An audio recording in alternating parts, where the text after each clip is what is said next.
Certo, vamos lá começar nossa aula. Já estamos em 22 participantes. E a nossa aula de hoje, pessoal, então, é continuando infecções virais da pele, tá? Então, o que a gente, na aula passada, a gente tinha parado no slide conversando um pouco sobre os tipos de herpes. E aí a gente conversou bastante sobre herpes zoster e ficou para falar, então, dos outros tipos de herpes, herpes oral e herpes genital, tá? Então, quando a gente fala de herpes, o vírus do herpes tem mais ou menos essa estrutura que vocês estão vendo, tá? Aqui à direita do slide. Então, é um vírus que ele tem como material genético DNA. Esse DNA, ele é um DNA de fita dupla, então muito semelhante ao DNA das nossas células hospedeiras. Ele tem um formato, digamos assim, icosaédrico, então se a gente conseguir visualizar a forma de um icosaédrico, tá? E ele é um vírus, então, com capsídeo. E a gente conversou lá na primeira aula que todos os vírus com capsídeos, eles são mais difíceis de serem destruídos pelo sistema imune, porque o capsídeo, na verdade, é um envolvitório, né, um duplo envolvitório, digamos assim, que protege, então, este material genético da célula. Os vírus do tipo herpes, pessoal, eles são transmitidos de diferentes formas, e aí a gente tem que considerar a classificação. Quando a gente fala, por exemplo, em herpes labial, né?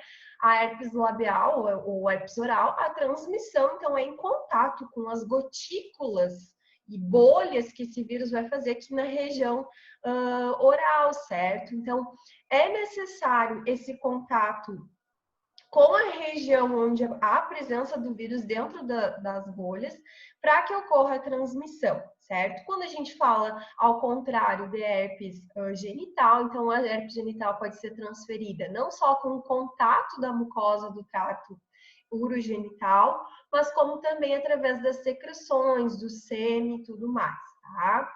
Então, a forma de transmissão vai depender do tipo que a gente está falando.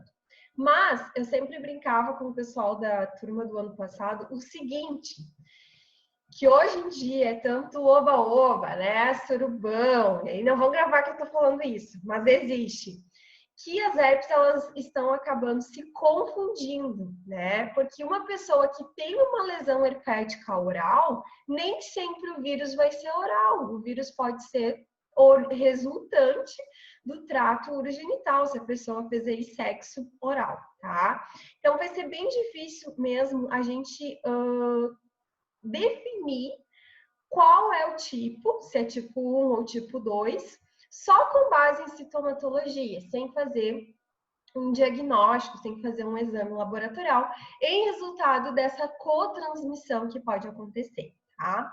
O vírus da herpes, eles são vírus que eles têm ao redor diferentes glicoproteínas. E aí eu vou mostrar no próximo slide aqui para vocês essas glicoproteínas, tá? Algumas glicoproteínas são de importância fundamental, outras glicoproteínas não têm assim tanta importância. Depois, com mais calma, vocês leiam então a função de cada uma dessas glicoproteínas, ok? O que eu quero destacar? Algumas glicoproteínas que são essenciais, que vão permitir com que o vírus então entre na célula, certo? E aí a gente tem aí o destaque da glicoproteína D, que vai ser através dessa glicoproteína, que são estruturas proteicas que ficam ao redor do vírus.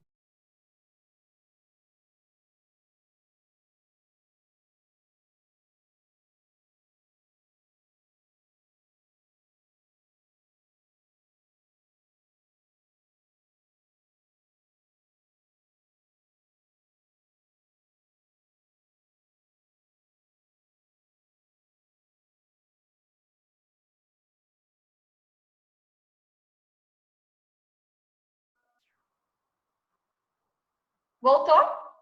Agora voltou tudo, né? Então tá. A internet aqui em Silveira, ela é bem ruim, tá? Mas lá onde eu tava em Tara era pior ainda, que ainda tá melhor. Até vou desligar aqui o meu Wi-Fi do celular, que a gente mantém. Caso cair muito, eu vou gravar a aula, tá? Mas vamos continuando assim. Voltou agora tudo, né? Só confiram comigo. Áudio, vídeo, slides, tudo ok?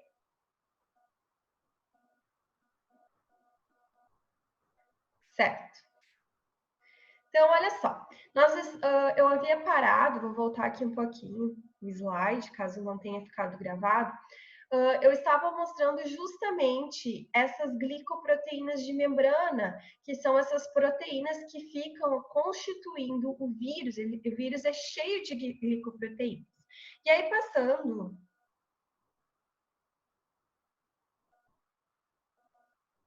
para o próximo slide, a gente tem essas diferentes glicoproteínas, tá? Eu vou dar destaque para algumas glicoproteínas.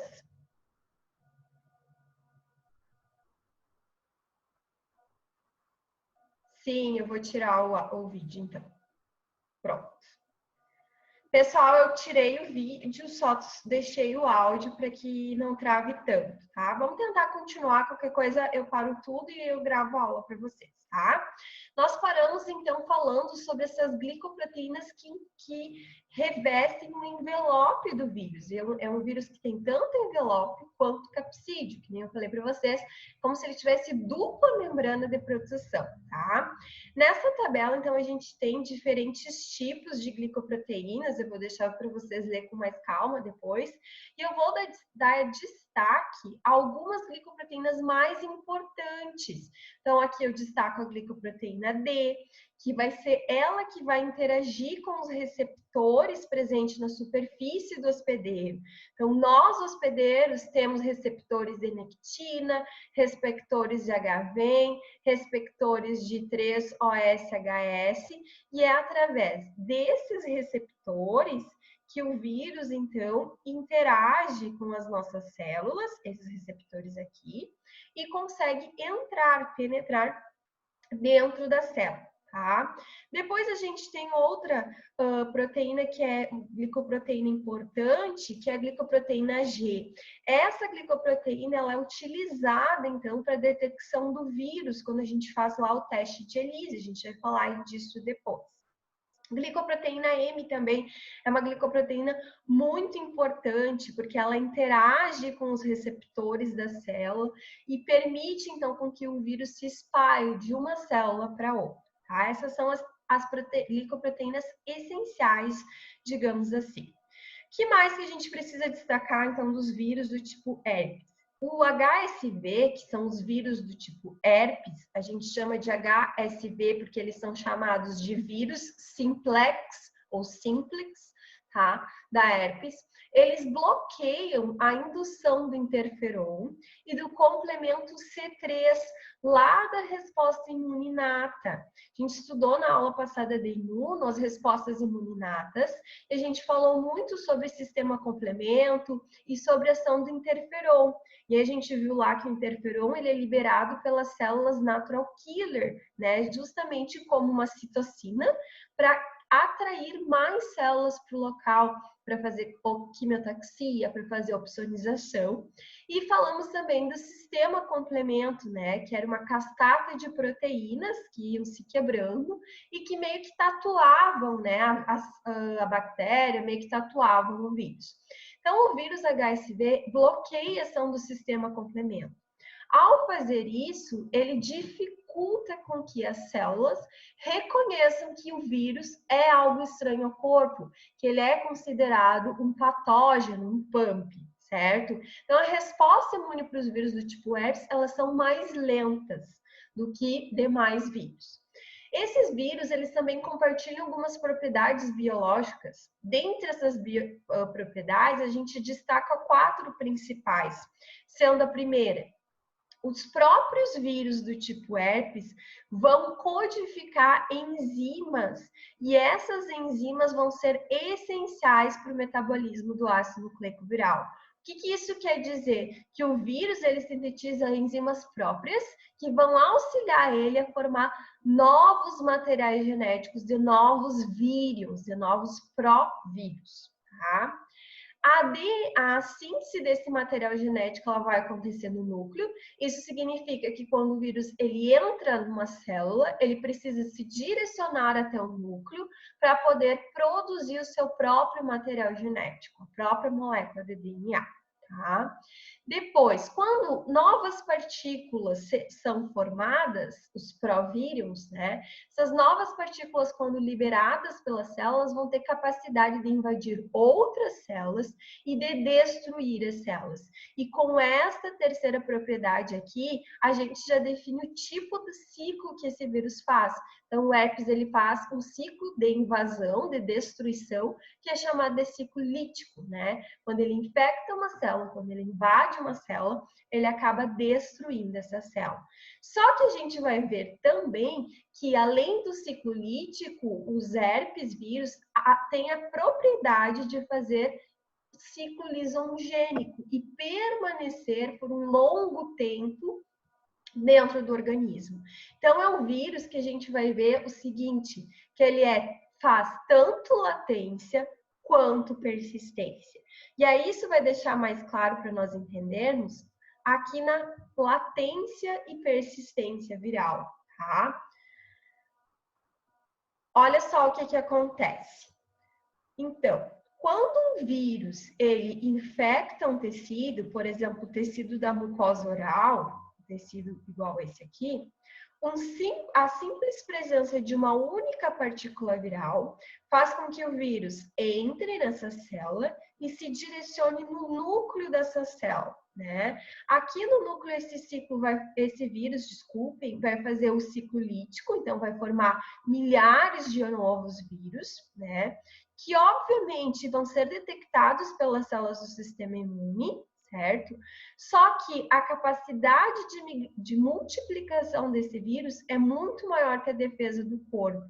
E pode acontecer de que alguns vírus, eles escapem dessa defesa imunológica e através dos gânglios sensitivos migre através de um neurônio sensorial até o sistema nervoso central e fique ali alojado, tá? Então, o vírus da herpes, ele pode causar uma única vez na vida, né? As bolhas, digamos assim, migrar através dos nervos sensoriais até o sistema nervoso central e ficar lá alojado na forma latente, tá?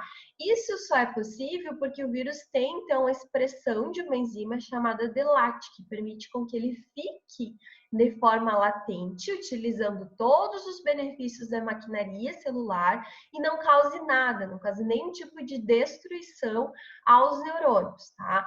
No momento onde o vírus, por exemplo, o nosso organismo, na verdade, tem uma imunossupressão, por exemplo, eu estou estudando para uma prova, eu estou estressado, não estou me alimentando bem, não estou dormindo bem, não estou praticando exercício físico, né? Diante, então, de uma imunossupressão do corpo, esse vírus ele pode retornar para a célula e causar uma nova infecção, tá? Então, ele fica latente. A outra forma viral é que quando esse vírus ele escapa do sistema imunológico, ele pode sim persistir no neurônio. E quando ele persiste no neurônio, ele penetra pelas terminações nervosas, são transportados então até o axônio, no sentido retrógrado do estímulo nervoso para o gânglio sensorial.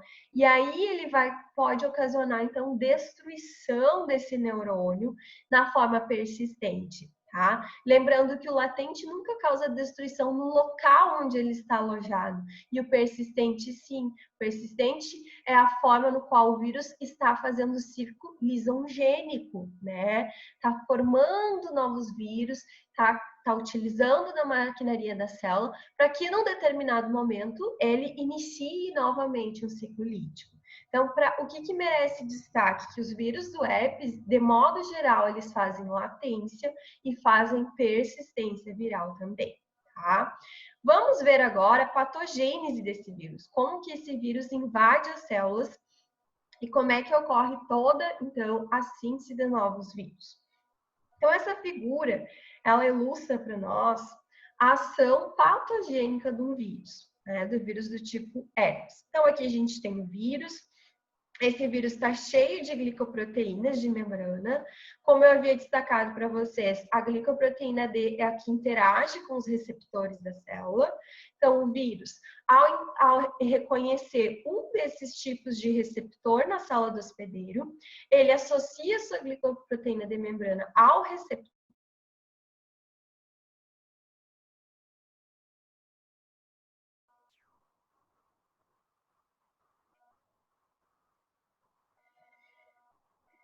Voltei.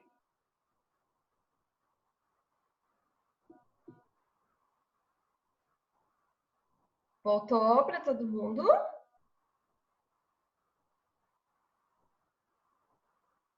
Oi?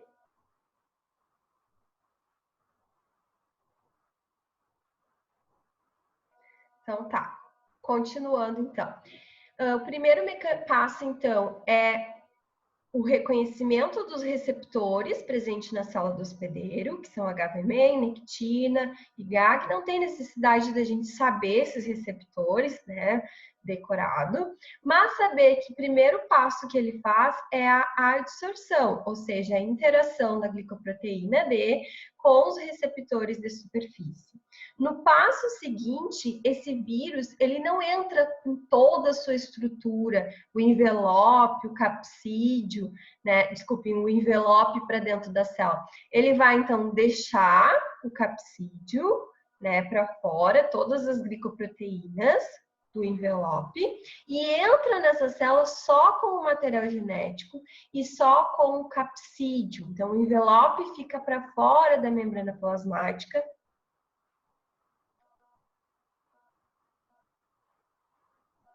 E o que entra, na verdade, vai ser o capsídio com o DNA, tá? Esta forma aqui, então, do vírus, só com o núcleo capsídeo ao DNA, ele pode ser direcionado até o núcleo da célula do hospedeiro, onde esse material genético, esse DNA, ele se insere junto ao DNA da célula do hospedeiro, e aí vai iniciar o processo, então, de replicação, fazer novas cópias de DNA, sendo que essas novas cópias de DNA vão carregar o DNA do vírus. Depois, o segundo passo, que é a transcrição, seguido, então, da tradução. Na tradução, serão formadas, então, novas proteínas que serão importantes para formar novos vírus. Ou ainda, existe um segundo mecanismo, que é a entrada do vírus por endocitose. Então, o vírus, ele entra tanto com o núcleo capsídeo, quanto com o envelope, através de uma vesícula endocítica. Essa vesícula, ela se complexa, né, se funde, na verdade, formando um complexo fusogênico, e aí dentro dessa vesícula o vírus vai perder o seu envelope e aí vai ser direcionado lá para o núcleo, só com o núcleo capsídeo. Então, observem que quando ele chega próximo ao núcleo, ele injeta só o material genético. O núcleo capsídeo, ele não entra no núcleo das nossas células. Uma vez dentro do núcleo dessas células, os vírus, então, vão fazer transcrição, tradução, síntese de novas proteínas, mostrado aqui na figura à direita, certo? E essas novas proteínas formadas vão ser importantes para dar estrutura e formar novos vírus. Então, vai ser formado glicoproteína D, glicoproteína B, glicoproteína GH, GL, E. Todas essas glicoproteínas, elas vão se agrupar, formando o envelope do vírus, né? Esse vírus ainda, ele, ao sair aqui da célula, ele carrega a própria membrana nuclear, certo? Formando, então, uma vesícula, e vão ser direcionados até o complexo de Golgi da célula hospedeira, para daí ser exocitado, ser liberado para fora da célula. Fora da célula, esse vírus, então, tem agora propriedade para invadir novas células, né? Sejam células adjacentes, como sejam células estranhas. E aí, aqui em cima, eu deixei o passo a passo para a gente só saber que ele faz. Então, primeiro passo, adsorção. Segundo passo, fusão na membrana, formando um exossoma ou a simples entrada, que é a penetração e desnudamento, se direciona ao núcleo onde vai fazer replicação viral e depois vai fazer montagem e liberação das novas partículas virais. Tá? Então, é um vírus que se replica fortemente nas nossas células do hospedeiro. Tá? Então, ele vai poder causar o herpes labial. Toda vez que a gente estiver falando em herpes oral ou herpes labial, ela é causada pelo vírus herpes simplex tipo 1 ou HSV1. Por que eu digo isso? Porque o HSV1 é o mais comum para herpes oral ou herpes labial. Mas, como eu falei antes para vocês, pode existir infecção cruzada, né? Um sexo oral, por exemplo, é capaz de disseminar um outro vírus, que é o HSV2, responsável por causar herpes genital, certo?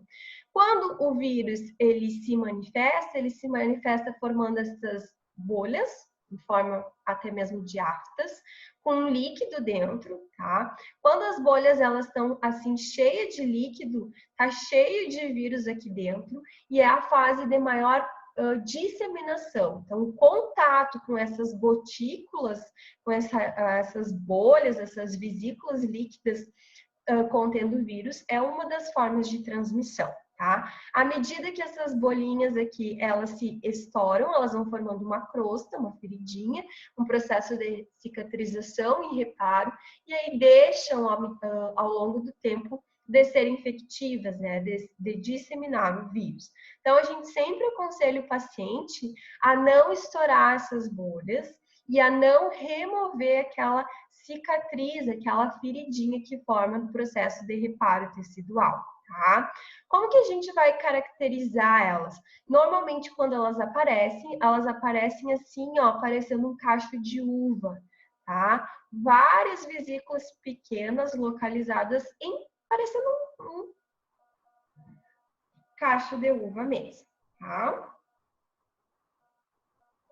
Essas bolhas, então, elas vão ser agrupadas tanto no lábio superior, no lábio inferior, na gengiva, na língua, no céu da boca, tá? Nas bochechas, por vezes aqui no nariz, no rosto, no queixo. Então, toda a região facial ela pode aparecer, ok? E aí, a gente define 3 fases, digamos assim, para herpes. Uma infecção primária, onde é o aparecimento dessas bolhas pequenas. Normalmente, essas bolhas, elas são bem dolorosas, elas dão uma sensação inicial de coceira. Então, no primeiro dia, começa com uma coceirinha no canto do lábio, e aí aparece a bolha, essa bolha ela é bem dolorida. Pode vir ou não acompanhada de febre, e aí a febre é uma resposta compensatória do organismo para tentar eliminar o vírus. Depois, então, que se passa essa fase primária de manifestação de sintomas, esse vírus ele pode entrar na segunda fase de latência. Então, ele migra através dos neurônios sensitivos até o sistema nervoso central e permanece lá em estado dormente, sem causar nenhum tipo de manifestação, sem invadir, sem destruir a célula. Só fica lá dormente, normalmente localizado no gânglio da raiz dorsal, na medula espinhal, tá? Em uma fase de recorrência, então, onde a gente diminui a nossa resposta imune, o vírus, então, reativa e pode voltar a causar novos episódios de bolha, tá? Então, esse outro slide que eu trouxe para vocês, mostrando os estágios da manifestação clínica do herpes orofacial, as boquinhas bem bonitinho, de forma bem ilustrativa. Vocês podem ler todas as fases depois, que são essas fases que eu destaco, onde na primeira fase a gente não tem nada, começa com uma coceira, depois na terceira fase o aparecimento das bolhas, a intensificação, formação dessas crostas e no fase final não deixa tendência a não deixar nenhuma cicatriz, a menos se o paciente ele for mexer, tirar, remover a crosta, tá? É importante sempre colocar que ele não remova essa crosta, porque aí fica suscetível ao aparecimento depois de outras infecções, das próprias bactérias que habitam a mucosa oral, por exemplo, tá? Vamos ver aqui, o Pedro tem uma pergunta. Prof, tu acredita que a ciência tem alguma perspectiva da cura do herpes ou essa latência realmente faz com que seja impossível? Assim, a gente não chegou à cura, tá? Mas se tem diversas formas hoje de conter, Pedro, o vírus da herpes. Então, os antivirais que a gente vai destacar agora como tratamento, eles funcionam bem, eles inclusive previnem a latência, eles previnem que o vírus ele consiga migrar para os nervos sensitivos e invadir, tá? Depois a gente pode até pesquisar mais artigos sobre uma possível cura. Eu ainda não ouvi falar nada sobre cura para herpes, tá? Geralmente também o herpes, quase assim 60% a 70% da população já tem, então acaba criando imunidade para ele. E é difícil ter recorrências, né? A recorrência do tipo assim, ó, se eu pegar herpes uma vez, eu crio anticorpos e é difícil eu pegar de outra pessoa. Mas não significa que, mediante uma imunossupressão, eu não venha a ter o meu próprio vírus, né? A reativação do meu próprio vírus. Então, é mais nesse sentido mesmo. Quando a herpes ela migra, Pedro, para o sistema nervoso central, ela é grave, tá?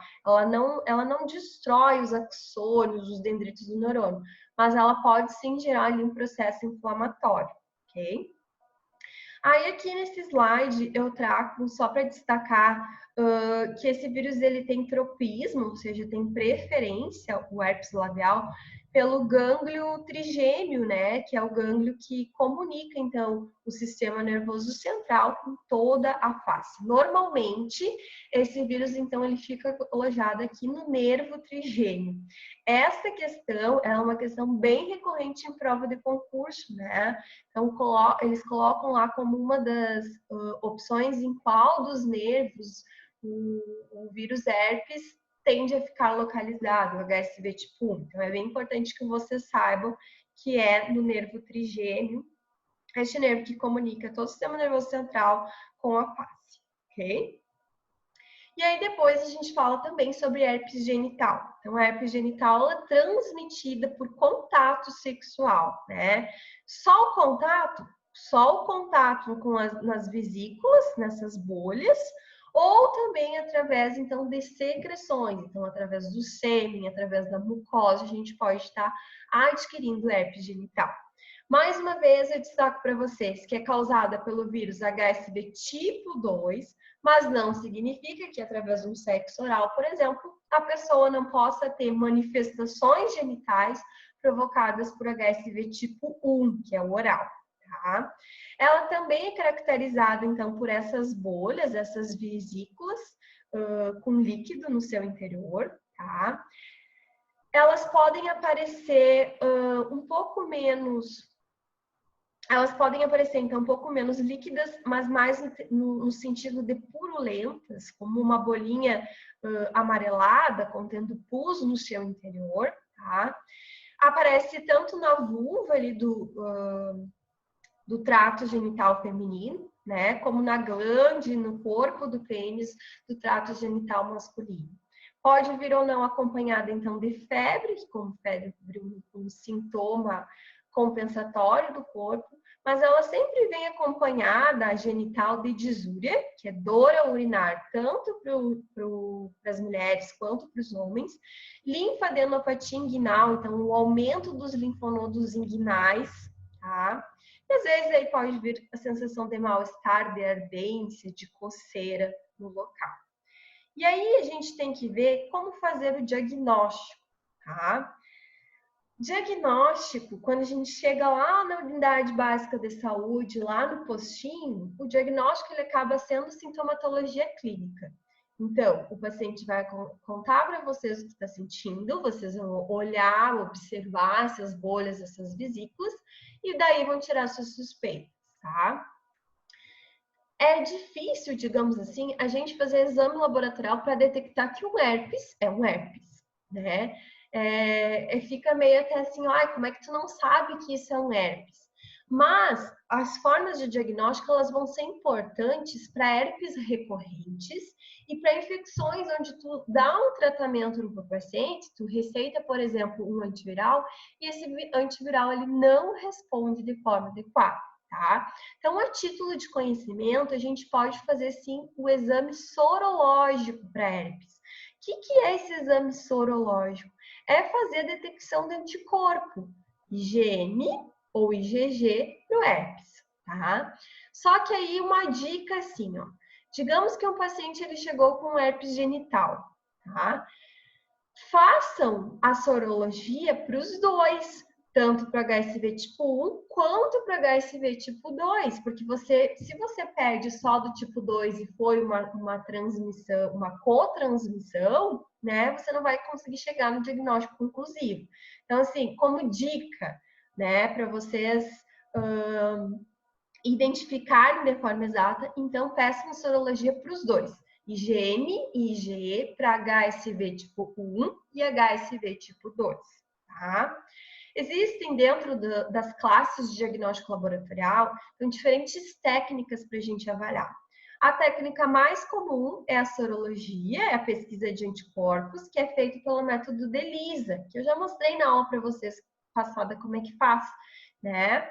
Depois a gente tem também um outro teste, que é utilizando microscopia fluorescente, que isso não importa muito para vocês, e cultura da lesão viral também não importa. Então, o que importa? Saber as possibilidades de positivação, tá? E aí, agora, a gente vai tentar pensar juntos quais são as possibilidades, então, de transmissão e de positivação, tá? Para isso, eu vou parar aqui de compartilhar. Deixa eu ver se eu consigo. Para poder... Não vou conseguir. Eu queria tentar colocar aqui através do PowerPoint, mas não dá. Então, vamos brincar aqui com a nossa canetinha. Então, com a nossa canetinha, eu vou colocando positividade ou não para os diferentes tipos de anticorpo. O que eu quero que vocês pensem? Qual que é o resultado desse teste laboratorial, tá? Então, vamos começar. Digamos que chegou um paciente no postinho de saúde para vocês. Ele estava com lesões em forma de bolhas, né, na região genital, tá? Aí vocês pediram um exame laboratorial, uma sorologia para HSV1, 2, e é importante também pedir o VZV, né, que é o vírus que causa herpes zoster. A gente não sabe também se não pode ser uma herpes zoster, né? Às vezes, o que acontece? Os pacientes têm imunodepressão, então, paciente com várias comorbidades, paciente diabético, um paciente HIV positivo, um paciente com uma outra patologia, ele pode ter tanto um quanto dois, quanto do zoster também, tá? Então, o importante é fazer de todos. Estou na dúvida, eu vou fazer de todos. E aí, digamos que o primeiro resultado laboratorial foi o seguinte: deu positivo, deixa eu fazer aqui melhor. Deu positivo só para IgM. Respondam para mim aí no chat o que significa positividade para um IgM, para um anticorpo da classe IgM, para HSV tipo 1. O que esse paciente tem com base nesse exame laboratorial? Me responda. Vamos lá. Pensar. E aí? Ninguém?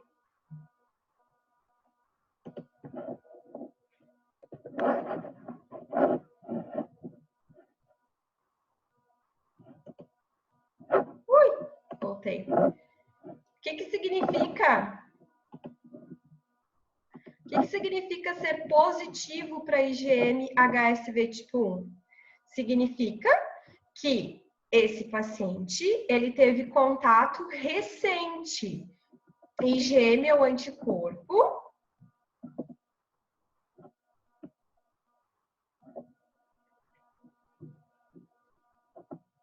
IgM, então, é o anticorpo.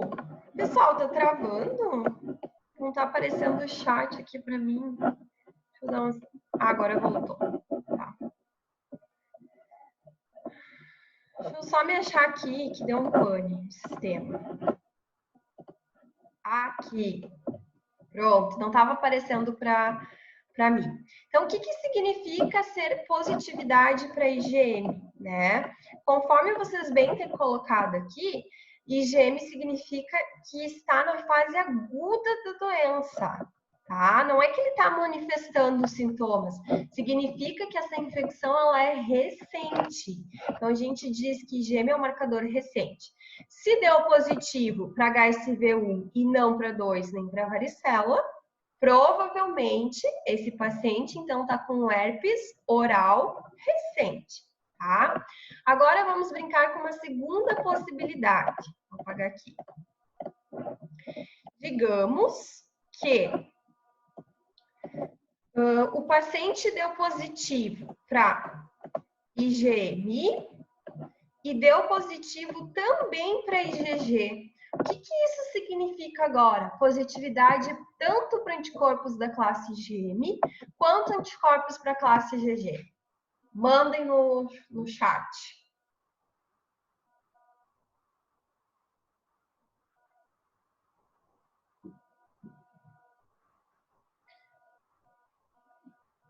Exatamente o que vocês estão colocando. Então, positivo para ambos os anticorpos significa que em algum momento da vida ele já teve essa infecção, provavelmente o vírus migrou, ficou latente e está tendo uma reagudização da doença, uma recorrência, uma reinfecção.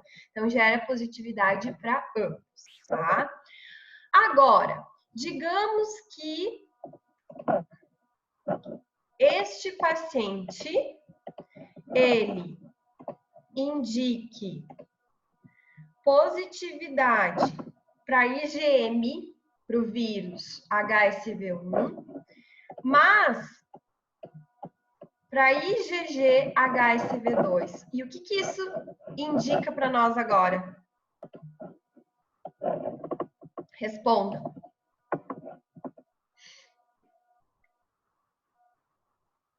O que significa ser IgG para HSV2 e IgM para HSV1?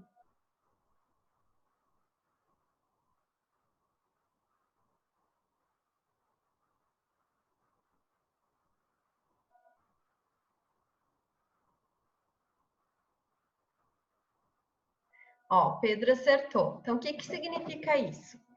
Que em algum momento da vida, essa criatura adquiriu HSV tipo 2, que é o herpes genital, tá? Mas agora ela desenvolveu um HSV tipo 1, que é um labial. Isso aqui pode ser o quê? Uma cotransmissão. Isso vai depender da onde a gente vai ver as bolhas, tá? Se a gente está vendo bolhas em região genital, o que isso significa? Que agora o que ele pegou é labial, então provavelmente resultante de um sexo oral, tá? Última situação, então, que pode acontecer. Vamos trabalhar com as possibilidades.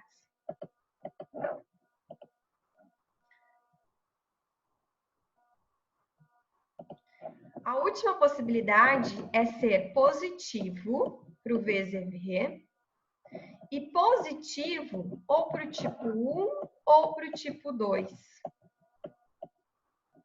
Tá? E agora, o que isso significa? O que significa positividade para IgG, para varicela, e positividade de IgM para HSV ou 1 ou 2? E agora, ele tem zoster ou ele tem herpes labial ou herpes genital?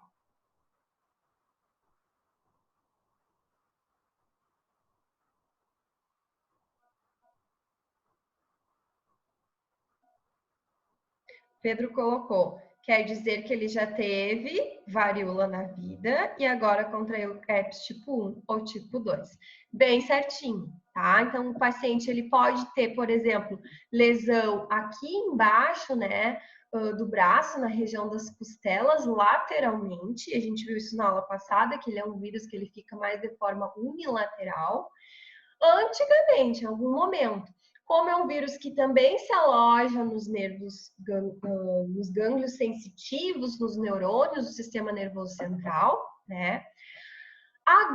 Isso confere imunidade. Então, a presença de IgG é imunidade para o vírus herpes zoster, mas não significa que ele não possa contrair ou tipo 1 ou tipo 2, que é, então, resultante ou de oral ou de genital, tá? Então, por isso a importância da gente pedir pelo menos esses 2 sempre, mas na dúvida, um terceiro também, certo?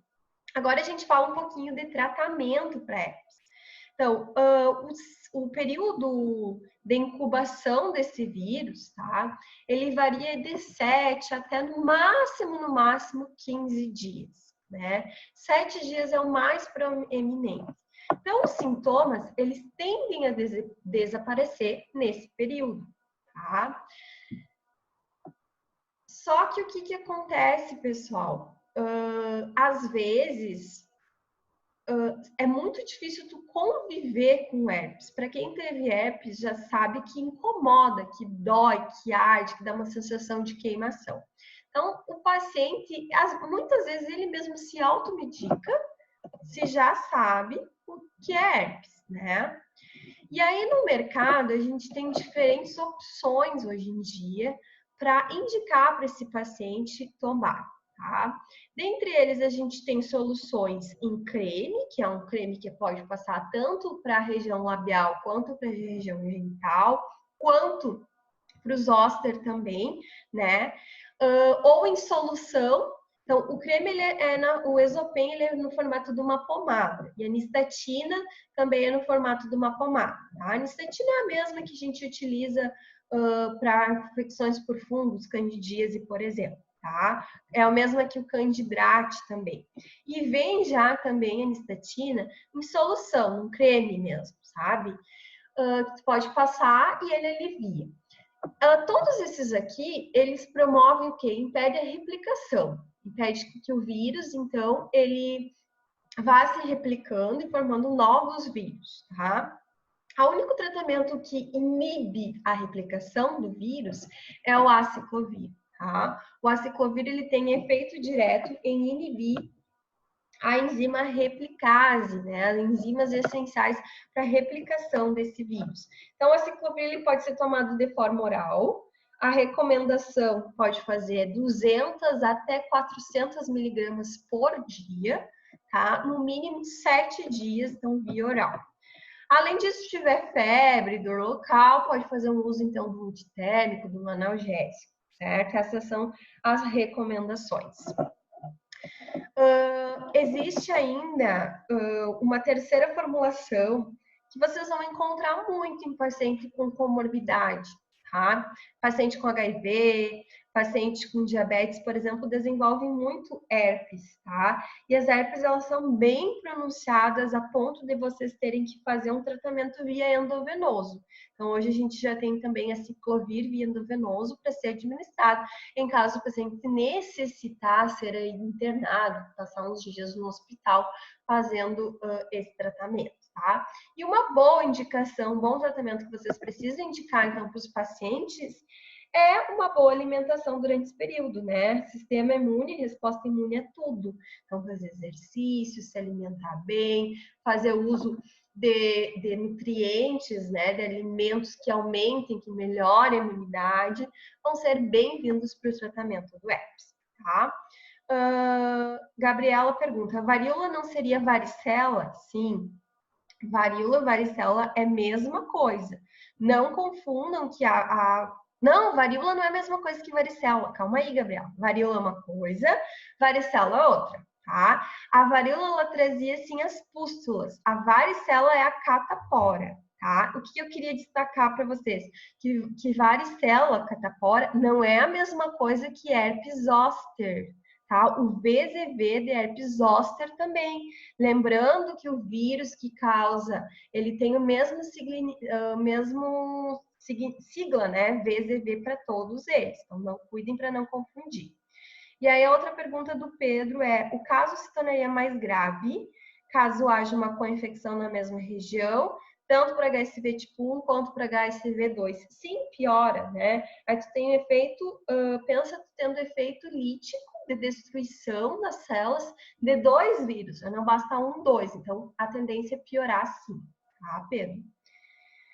Gabriela, é porque o Pedro falou varíola e tu falou que estava certo. Não, tá? Me passou. Eu também devo ter falado errado, Gabriela, tá? Não é a mesma coisa, não. Varíola Foi a doença que acometeu lá a Europa, que era transmitida através das vacas, ela causa pústulas, né? Principalmente na região das mãos, das nossas mãos seres humanos, e na região das mamas das vacas. Também provocado por um vírus, mas não é o vírus que causa a catapora, tá? E cuidam para não confundir.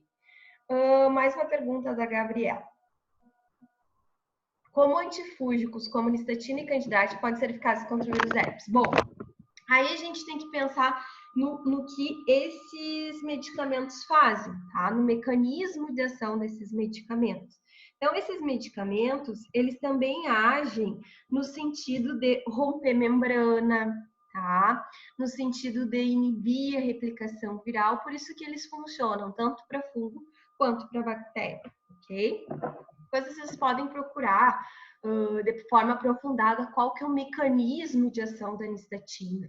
Para falar a verdade, eu não sei te dizer exatamente em que tipo de receptor, em que tipo de enzima age, mas de modo geral vai ser na membrana do vírus, né, no envelope desse vírus, nas estruturas fúngicas, né, nos processos de replicação, mais ou menos assim. Mas depois a gente olha juntos, até foi importante tu perguntar, porque eu realmente não sei te dizer quais enzimas, quais proteínas, receptores a nistatina e candidate vão agir, tá? Já pesquisa ali rapidinho depois no final da aula. Continuando só nossa aula aqui, eu destaco para vocês a infecção congênita, né? Ou seja, passada da mãe para a criança, ou neonatal do vírus, do herpes vírus, certo? Então, a criança pode adquirir através da mãe de 3 formas. A primeira forma é em útero, ou seja, o vírus ele é capaz, então, de ultrapassar a barreira transplacentária, e uma vez dentro da placenta, esse vírus, então, ele vai causar necrose, destruição, apoptose, a lise das células que constituem a placenta, principalmente os trofoblastos. E aí a gente viu que os trofoblastos são as células essenciais, né, para combater qualquer tipo de infecção. Se esse vírus ele infecta a própria célula que nos defende, então imagine qual que é o dano, né, desse vírus. Então ele ascende de forma muito fácil, certo? E vai causar na criança que está em formação coriamniorite, certo? Que é uma inflamação do core, do líquido amniótico, certo? Então, isso futuramente vai desenvolver o quê? Manchas, ceratoconjuntivite, que é um problema ocular, hidroimicrocefalia, ou seja, diminuição do crânio ou a presença de líquido no crânio. Muitas vezes, inclusive, incompatível com a vida, tá? A outra forma que se pode adquirir, então, a herpes congênita neonatal é durante o parto, se a mãe estiver com herpes genital, por exemplo, né?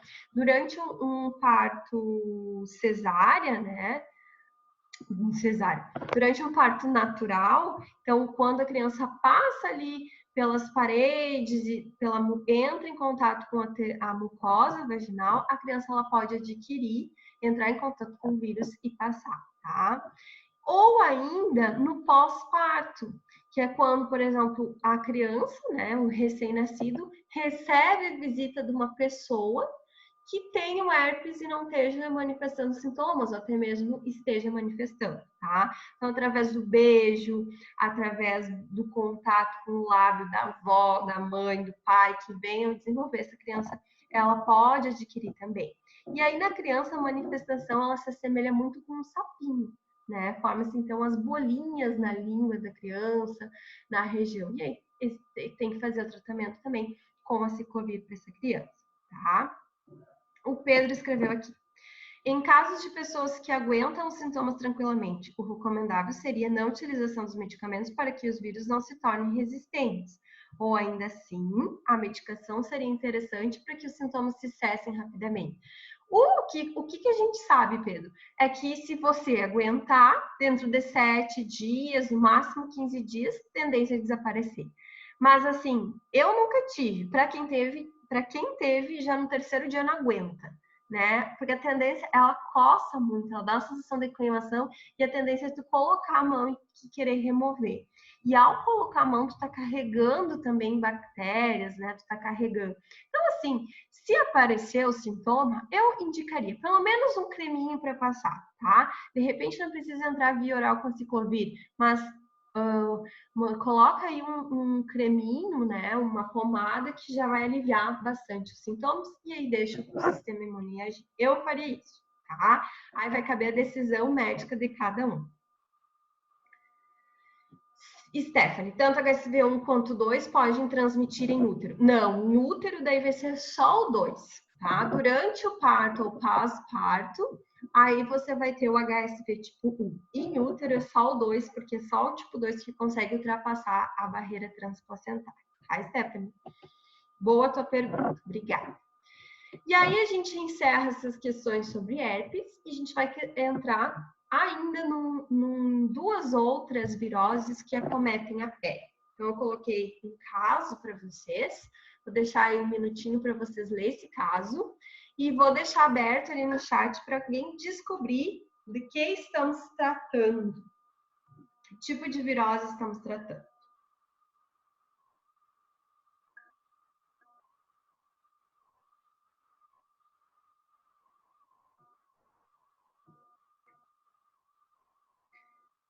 Deixo para vocês.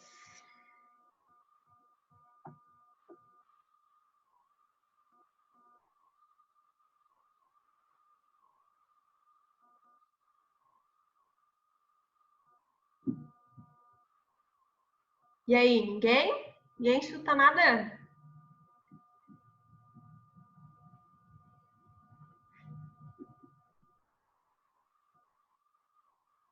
Quem é que vai ganhar o Kit Kat do dia? Inclusive, já sabe, se postarem a aula, me marquem para eu repostar depois, tá? A gente está bombando muito nas aulas. Vocês não têm noção do número de pessoas que me procuram para querer assistir a aula. E eu digo, não, essa aula é só para os meus alunos. Estão bem interessados nas aulas. Vou ler junto com vocês, já que ninguém se manifestou, tá? Então, a gente tem aqui LCF, um paciente do sexo masculino, 27 anos, apresentou atendimento hospitalar com tosse, dor de ouvido. Até aqui parece algo respiratório, né? Mas aí ele tinha manchas vermelhas planas disseminadas pelo corpo. Primeira coisa que a gente vai ver, fazer uma escuta pulmonar, né? Durante a escuta, o médico ouviu um chiado característico de pneumonia. A fim de confirmar as suspeitas clínicas, solicitou alguns exames laboratoriais, sendo o principal o hemograma.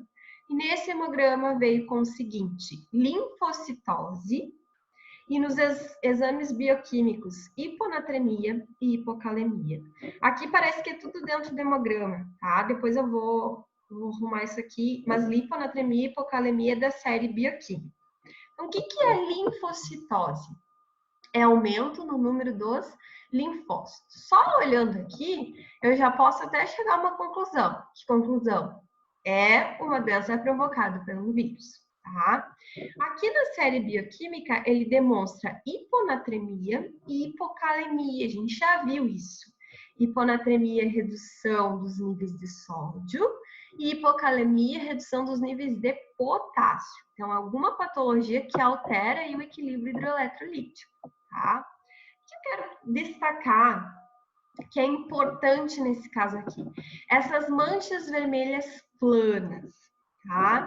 Nós estamos diante de um caso de sarampo, ok? Só voltando aqui ao nosso estudo de caso, a gente vai ver que o sarampo, ele diferencia-se da catapora, que também causa manchas, tá? Por manchas planas. Então, a catapora, quando a gente falou lá, varicela ou catapora, ela é uma virose que traz também para nós manchas, mas essas manchas, elas ficam mais localizadas na questão do pescoço, na região da face, tá? E com manchas disformes, meio circulares, digamos assim. O sarampo, ele vem como manchas planas, manchas mais quadradas, e a gente vai ver isso, tá? Agora a gente vai entender também por que um paciente que tem sarampo pode ter tosse, pode ter dor de ouvido, tá? Então, o sarampo, ele é um vírus pertencente à família Paramoxiviridae, tá? Então, a gente diz que são os vírus Paramoxi, por exemplo. A gente fala muito nisso, tá? Do gênero Morbilvirus, espécie vírus Paramoxiviridae, tá? Quando a gente quer solicitar um exame laboratorial, pesquisa de antígenos ou de anticorpos para o sarampo, normalmente vem pesquisa assim, ó, sorologia para morbilivírus, tá? Isso significa que eu quero ver a sorologia, ou seja, pesquisa de anticorpos para o vírus do sarampo. Bom, o vírus do sarampo, pessoal, ele tem essa estrutura que vocês estão vendo aqui, tá? É um vírus de RNA, de fita simples, e é um vírus, então, com envelope. Além do capsídeo, né, além dessa membrana, ele tem um envelope que reveste material genético. Aqui na membrana mais externa desse vírus, no envelope, a gente vai encontrar, então, glicoproteínas que vão ser essenciais para a interação do vírus com a célula do hospedeiro. Dentre essas glicoproteínas, a gente tem glicoproteína P, glicoproteína K, glicoproteína L, tá? Todas essas glicoproteínas, então, vão ser importantes para interagir com os receptores presentes na pele, lá na derme, tá? A gente já vai ver isso. Uma vez em contato com a nossa pele, uma vez na derme, o vírus, então, invade as células epidermais da pele e forma a estrutura de um sincício. A gente viu isso na primeira aula da introdução à virologia, como efeito citopático do vírus. A gente viu que determinados vírus faziam esse sincício, que são essa junção de várias células da pele, tá? Na forma de uma estrela, digamos assim. E é justamente esse efeito citopático do vírus que provoca, então, as manchas que a gente visualiza durante o sarampo, tá? Esse vírus, então, ele é transmitido via respiratória, que aí eu destaco mais uma vez para vocês, cuidado com a transmissão e cuidado com a manifestação clínica. Então, a manifestação clínica é na pele, podendo ter manifestações no sistema respiratório superior também, tá? Mas a forma de transmissão é, então, através da tosse, através do espirro, né? Através do contato, até mesmo com saliva, com gotículas de contendo esse vírus, tá? É um vírus que ele é especialmente perigoso para crianças menores de 1 ano, e a gente já falou bastante disso, que criança, ela demora para desenvolver a imunidade, tá? O sarampo, até muito tempo atrás, ele estava erradicado. Até ano passado a gente se falava em erradicação do sarampo. Por quê? Porque foi introduzido no sistema de saúde uma vacina contra o sarampo, né? A gente já vai falar dela. Mas o que as mães começaram a fazer? Não vacinar mais seus filhos, né? E aí o sarampo, ele voltou a acometer a população. Essa recidiva, né, essa volta do vírus em atacar a população, ela é bem preocupante, porque esse vírus ele pode voltar e se modificar. Como ele é um vírus de RNA, ele é totalmente suscetível à mutação. E se esse vírus se modifica, se esse vírus muta, todas as pessoas, independentes que já pegaram sarampo ou que tenham vacina, podem vir a contrair novamente, tá? E a gente tem grandes problemas epidemiológicos. Continuando falando sobre o sarampo, o sarampo ele vai ter 3 fases da doença. Essas fases elas são bem importantes para vocês chegarem ao diagnóstico conclusivo, tá? Então, a primeira fase desse vírus é uma fase cujo a gente chama de período de incubação. Então, é o tempo que demora, é o intervalo de tempo entre você contrair o vírus e começar a manifestar os sintomas. Então, esse tempo, ele dura entre 10, 12 dias. Eu entro em contato com o vírus e eu posso vir a manifestar os sintomas bem semelhantes a um resfriado. Então, a tosse, a dor de garganta, a coriza. Isso porque a gente adquire através do trato respiratório superior. Aí entra na segunda fase do sarampo, que a gente chama de período prodômico, tá? Nesse período prodômico, a gente tem o surgimento das erupções maculares, das manchas vermelhas e planas, que também se iniciam na face e depois se disseminam para tórax e para outras extremidades, tá? Como o sarampo acomete mais crianças, tá? Existe um achado patognomônico, ou seja, uma característica que, se você visualizar na criança, você chega ao diagnóstico conclusivo, que é de sarampo, que são as chamadas manchas de Koplik. Tá? Essas manchas, elas aparecem, então, como pequenas manchas vermelhas, tá? Agrupadas ou não, ou dispersas, na região da mucosa oral, então do lado assim da bochecha, tá? Tá suspeitando de sarampo em criança? Abre a boca da criança, dá uma olhada. Se aparecer essas manchas vermelhas, tá? Às vezes elas ficam até com pontos centrais azuis, meio roxadas, são características de manchas de Koplik, ok? E aí vocês vão chegar ao diagnóstico conclusivo da fase de sarampo. Em adulto, a gente não vai observar tanto essas manchas, caso for um adulto com suspeita de sarampo, certo? E aqui estão os 3 períodos que eu falei para vocês. No período prodômico, a criança ela vai manifestar sintomas bem semelhantes a uma infecção respiratória, tá? Pode vir ou não a ter febre, pode vir ou não a ter uma sensação de coceira, de inflamação no olho, tosse, uma infecção até mesmo no ouvido. Depois, passando por um segundo período, que é o exantemático, onde aparecem, então, as manchas vermelhas pelo corpo. Quando começam a aparecer essas manchas vermelhas pelo corpo, elas vão se manifestar entre 10 a 12 dias depois do contágio, tá? Então, desde que a pessoa entrou em contato, mais ou menos entre 10 e 12 dias, ela começa a aparecer essas erupções cutâneas. Observem que elas são mais planas, tá? E podem perdurar aí até 17 dias. E aí vocês podem calcular, então, desde que a criança apresentou-se no pronto atendimento, chegou para vocês, ela vai chegar com a mancha. Da mancha em diante, quanto tempo vocês precisam calcular que vocês vão dar de atestado para essa criança ou vão indicar para a mãe manter essa criança em isolamento, afastada de outras crianças. Tá? E por último, a gente tem o período descamativo. Esse período é um período mais problemático, um período mais grave do sarampo, porque como a gente adquire através do trato respiratório e o vírus tem tropismo pela pele, mesmo assim, alguns vírus podem permanecer no trato respiratório. Tá? Inclusive, podem migrar para outros tecidos, como, por exemplo, o trato gastrointestinal, como, por exemplo, o sistema nervoso central. Então, a gente tem como manifestações mais graves, mais descamativas do sarampo, a pneumonia, a diarreia. Por isso, justifica-se, então, o desequilíbrio hidroeletrolítico que a gente viu no caso clínico.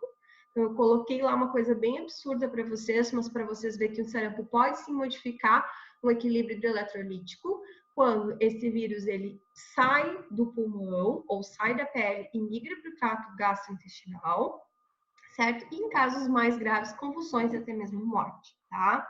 O que a gente tem hoje de tratamento? Hoje, como tratamento, a gente tem uma vacina que a gente chama de vacina conjugada, a tríplice viral, ou MMR, tá? Por que MMR? Do measles, que é o sarampo, mumps e rubéola, tá? Então, são os vírus respectivamente responsáveis por causar sarampo, cachumba e rubéola, tá? Então, a gente toma essa vacina normalmente até os 6 primeiros meses de vida, para já adquirir imunidade. E caso a gente venha entrar em contato, a gente já tem anticorpos pré-formados. Então, hoje, a principal forma assim, de prevenção que a gente tem do sarampo é a vacinação. tá? O diagnóstico, pessoal, ele é feito normalmente por diagnóstico clínico, com base na visualização das sintomatologias, e eu deixei destacado para vocês as manchas de Copley. Em casos onde a gente não está conseguindo chegar a um diagnóstico preciso, um diagnóstico conciso, né? Se pode sim pedir exames laboratoriais para pesquisa de antígenos, de anticorpos contra o vírus do sarampo. Aí o que vocês têm que pedir? Um teste sorológico para pesquisa de IgM e IgG para o sarampo. Este teste, como eu já mostrei para vocês, ele vai ser feito ou por ELISA, ou por inibição da aglutinação, ou por imunofluorescência, tá? Então, onde a gente vai detectar os anticorpos. E aí, como que a gente vai interpretar esse exame? Se eu tive IgM positivo, o que isso significa? Me respondam. O que significa ser IgM positivo para sarampo?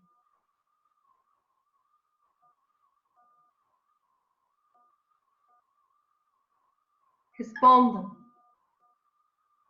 Contato recente. Então, significa que todas essas manchas que eu estou desenvolvendo, que todos esses sintomas são sarampo, tá? E o que indica eu ser IgG positiva para o sarampo? Vai indicar duas coisas. Vamos ver se vocês acertam. O que é IgG positivo para o sarampo?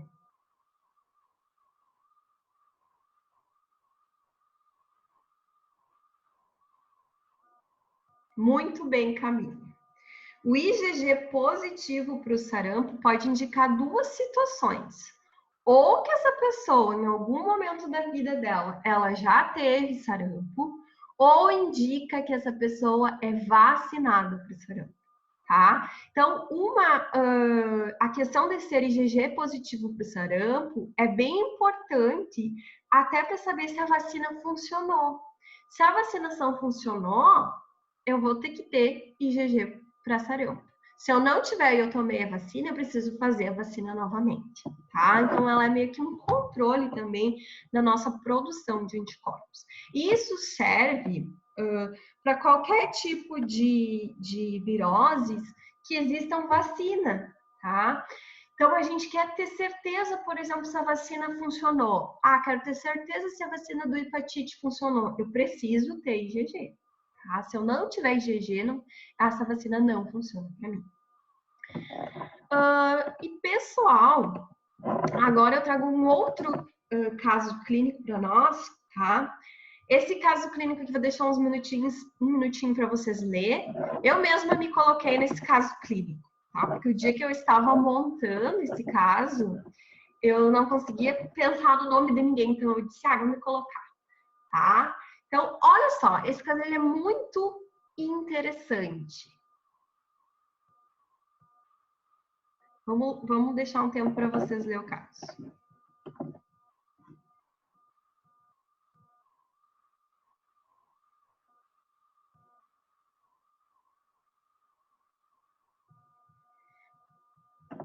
E aí podem colocar o que vocês acham, qual o provável diagnóstico.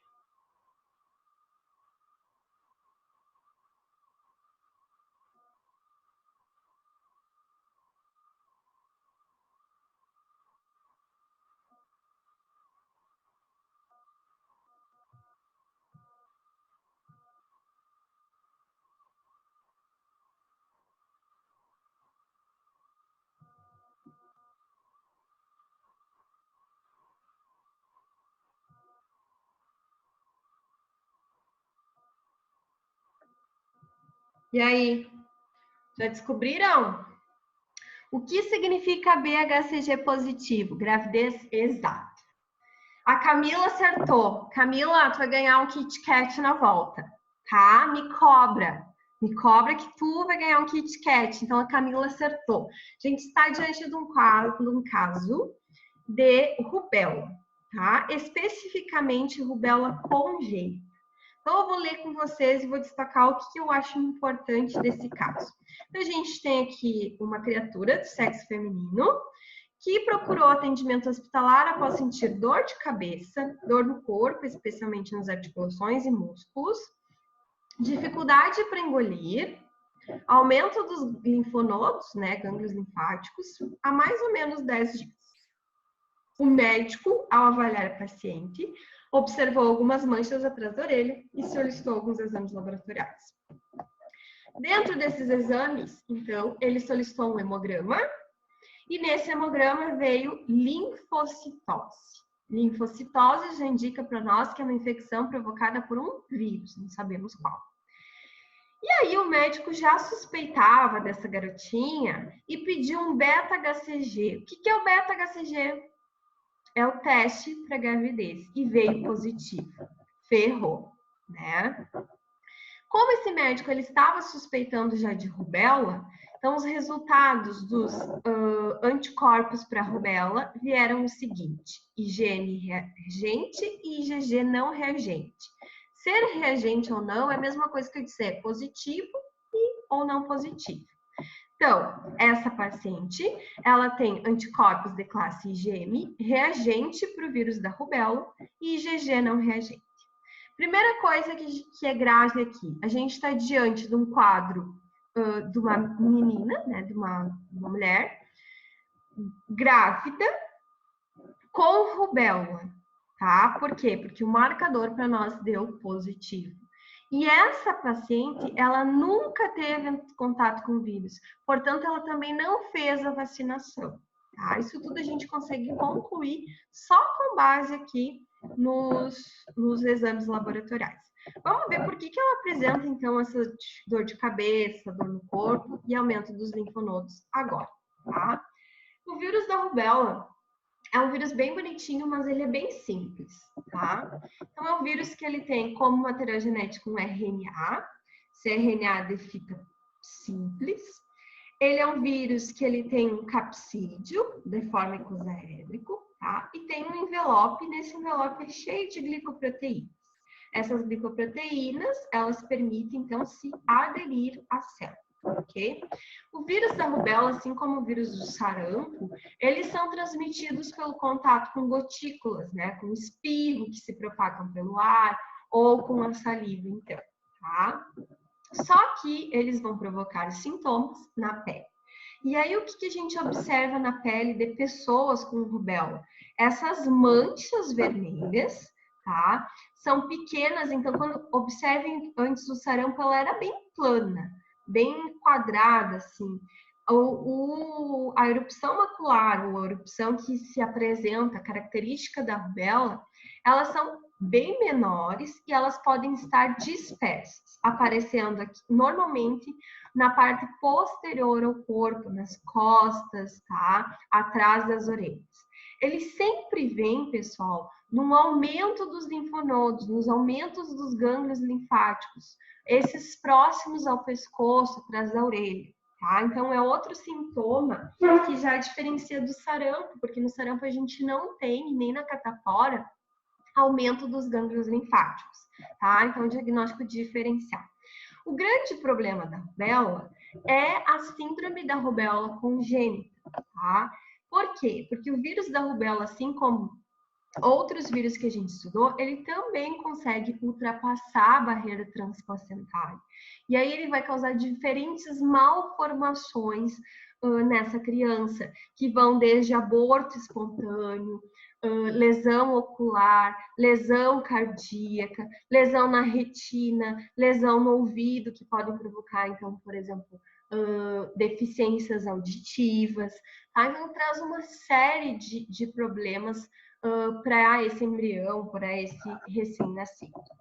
O período de incubação dele é longo, tá? Desde que a gente entra em contato com o vírus até a manifestação dos sintomas, inclusive a manifestação dos sintomas, pode perdurar entre 2 a 3 semanas, certo?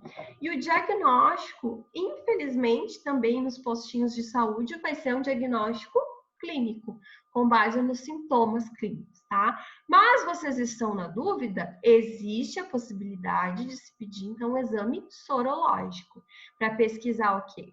para pesquisar os anticorpos ou mesmo o antígeno, a própria presença do vírus ou a presença de anticorpos contra o vírus, tanto da classe IgM quanto da classe IgG, tá? O tratamento hoje, ele é para amenizar o sintoma clínico, tá? Então, você pode usar um antitérmico se a pessoa vier com febre, eu posso usar um analgésico, eu posso usar um anti-inflamatório para diminuir um pouco esse aumento dos linfonodos, tá? Mas a única forma de prevenção que a gente tem é a vacina, tá? Então, a vacina ela é a mesma do sarampo, é a tríplice viral, ou a vacina conjugada, que engloba os 3 vírus, sarampo, a cachumba e a rubéola, tá? A gente vai falar sobre cachumba mais adiante, a gente não vai falar agora. E para encerrar nossa aula de hoje, a gente entra em infecções virais que acometem os olhos. E aí eu trouxe um último caso clínico para vocês. Vocês só deem uma lidinha nesse caso clínico para nós fechar a aula. Gabriela Macedo. Prof, esse vírus fica latente, o vírus da rubéola não, tá? Quando eu não falar em latência, em persistência, eles não ficam latente nem persistente, tá, Gabriela?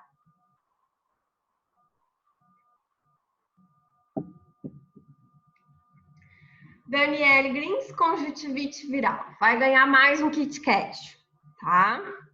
Então, é o seguinte. Esse caso, ele é um caso bem simples. É só para não passar batido. Então, pela manhã, ao acordar, um homem de 20 anos apresentou vermelhidão nos olhos, sensação de olhos com areia e uma crosta parecendo um muco. As pálpebras estavam edemaciadas, ou seja, inchadas, conjuntivas hiperemiadas, ou seja, vermelhas, presença de secreção de muco, não visualização de corpos estranhos. Então, isso aqui é bem importante, porque vai chegar para vocês muitas essas situações de pessoas, né, com conjuntivite, né, com conjuntivite, ou seja, uma inflamação da conjuntiva do olho. Só que, dentro dessas conjuntivites, a gente tem conjuntivite provocada por muita coisa, por bactéria, por vírus e por protozoários, tá? Primeira pergunta que vocês têm que fazer e cuidar. Hoje, com o uso intensivo mais de lentes de contato, as conjuntivites elas são bem frequentes, tá? De modo geral, os vírus, as bactérias e os próprios protozoários, né, eles acabam se aderindo muito fácil ao material da lente. Então, as pessoas elas têm conjuntivite com frequência, tá? E aí, quando a pessoa, o paciente, ele chega para nós, com o olho com a sensação de areia, vermelho, né, produzindo muco, meu Deus, agora se ferrou. Que ele tem uma conjuntivite, a gente sabe que é conjuntivite. Agora, a gente não sabe se é provocada por bactéria, por vírus ou protozoário. Ferrou-se, então, né? O que a gente vai fazer?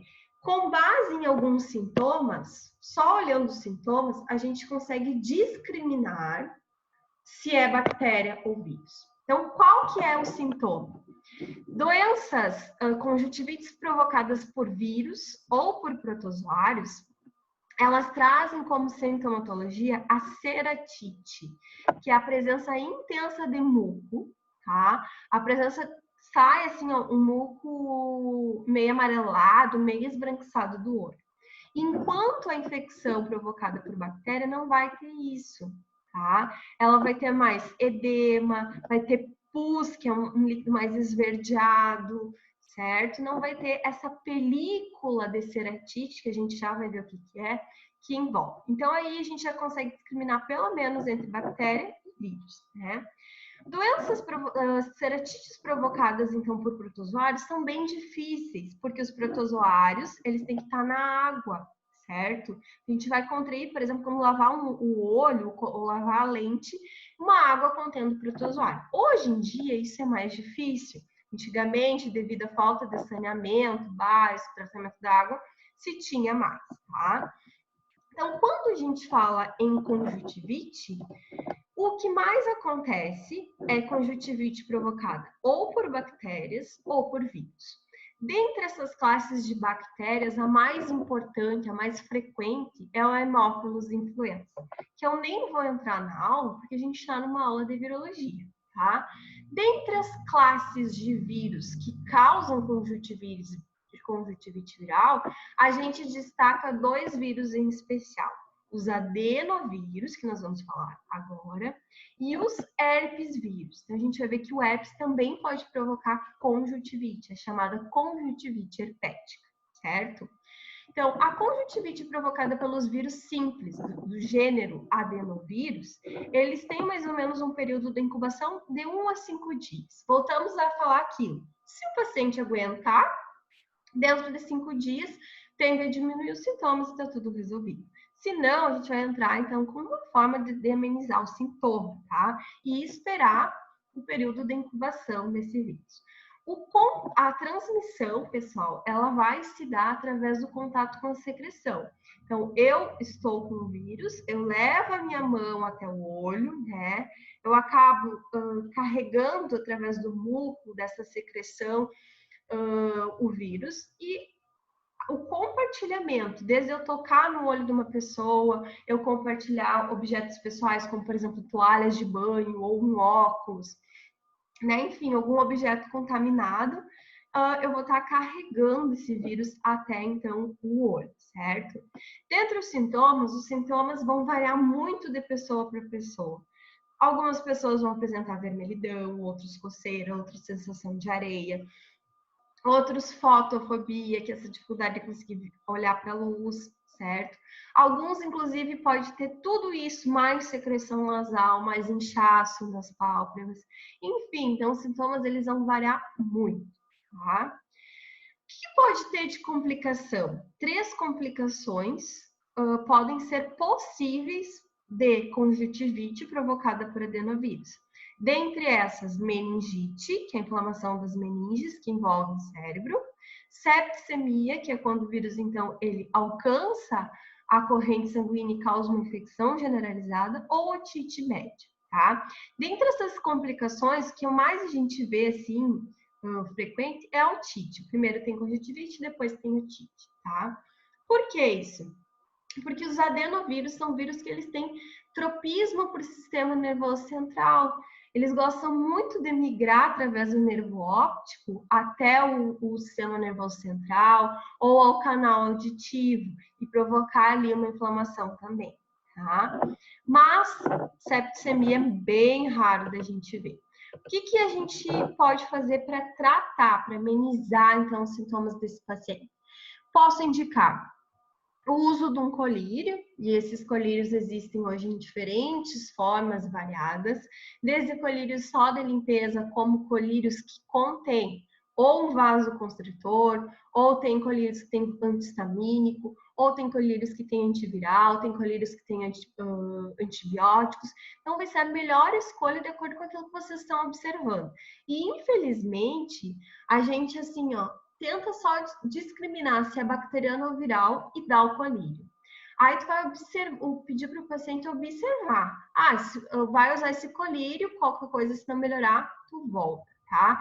É tipo assim, vamos dar um chute na lua e indicar um colírio. Se der certo, deu. Se não der certo, ele volta. Porque realmente não tem como fazer essa diferenciação, certo? E outras vezes, o que pode acontecer? O paciente, ele pode até vir com os mesmos sintomas e não ser nem vírus, nem bactéria, nem parasita. Ser, por exemplo, uma alergia, uma poeira que entrou, sei lá, um caco de vidro, ou os soldadores que entram, solda no olho. E aí vocês não têm que indicar nem um colírio com antiviral e nem um colírio com um antibiótico. Tem que ser, assim, um colírio de limpeza, um colírio que tem um antihistamínico, né, para diminuir a irritação. Então, a escolha vai ser com base naquilo que vocês estão olhando, tá? Esses colírios, pessoal, ele tem, inclusive, colírios antivirais, tá? Tópico, que é para uso, então, gotinhas que a gente pinga no olho. E a tendência é, assim, que tu melhore, né? Só com o uso do colírio. Mas pode haver uma complicação de ceratite, ou seja, uma inflamação, né, uma infecção da conjuntiva, provocada por uma outra classe de vírus, que são os vírus herpes simplex tipo 1. O HSV tipo 1, ele pode também provocar, então, uma infecção viral de olho, tá?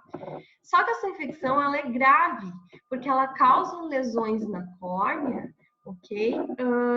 E úlceras, é uma destruição tão forte do vírus, a gente viu que o vírus faz um ciclo lítico de destruição, que podem provocar ulcerações, que podem levar à perda da visão, tá?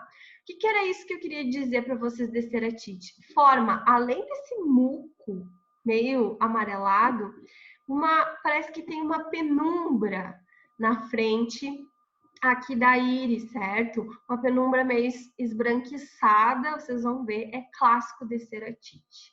Tá? Ceratite é a presença desse sérum, desse muco, dessa película, então na frente do olho, certo? E para ceratite herpética não é colírio, tá? Tem que fazer o uso de um fármaco, inclusive ele é oral, que é a trifluridina. A trifluridina é o fármaco de escolha para ceratite herpética. Então, um herpes no olho, sim, um herpes no olho. Por que é do tipo 1? Normalmente, o herpes labial, ele pode migrar no mesmo nervo trigênio, né, para o nervo ocular, e aí provocar essa ceratite herpética, tá? Com isso, pessoal, a gente fecha a nossa aula de hoje. Eu não sei se ficou alguma dúvida, se vocês tiverem dúvida, vocês podem tirar agora. Eu não vou deixar essa semana exercícios para vocês no Moodle, mas eu vou colocar hoje mesmo já a segunda parte dessa aula e já vou disponibilizar o conteúdo da terceira aula, tá? E aí, conforme vai passando os dias, a gente vai conversando, porque a gente precisa já começar a fazer as avaliações, né? Especialmente da disciplina de virologia. Então, eu estou indo pensando alguma estratégia para ver como que vão ser essas avaliações, né? Que vocês vão fazer. Deixo aberto agora para dúvidas, para questionamentos, para a gente tirar perguntas. E qualquer coisa, vocês sabem que vocês podem entrar em contato comigo pelas outras redes sociais também, tá bom? Obrigada pela presença de todos, um beijo e até quinta. A gente se vê na aula de imunologia.